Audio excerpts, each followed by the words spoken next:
Salam Media Sriwijaya.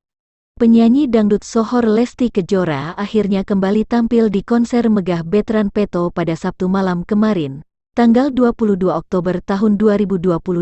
Konser yang diadakan di Tenis Indoor Senayan, Jakarta itu cukup menyita perhatian masyarakat dan netizen dengan kembalinya sang pedangdut ini bernyanyi. Dikabarkan sebelumnya sempat mengalami trauma dan ketakutan pasca KDRT yang diterimanya. Kini Lesti Kejora tampil energik dan ceria di konser malam itu.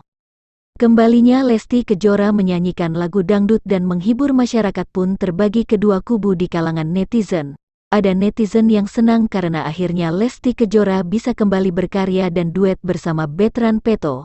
Ada juga netizen yang kurang suka karena menilai Lesti Kejora kurang tegas saat memutuskan mencabut laporannya terhadap sang suami, Rizky Bilar. Dalam konser tersebut, Lesti tampil berduet dengan Betran Peto menyanyikan lagu dahsyat milik Abim Ngesti, Tak Ada Wajah Sedih atau Murung dari ibu satu anak itu. Dalam cuplikan konser yang beredar di YouTube, istri Rizky Bilar itu tampak tersenyum lebar sepanjang menyanyi.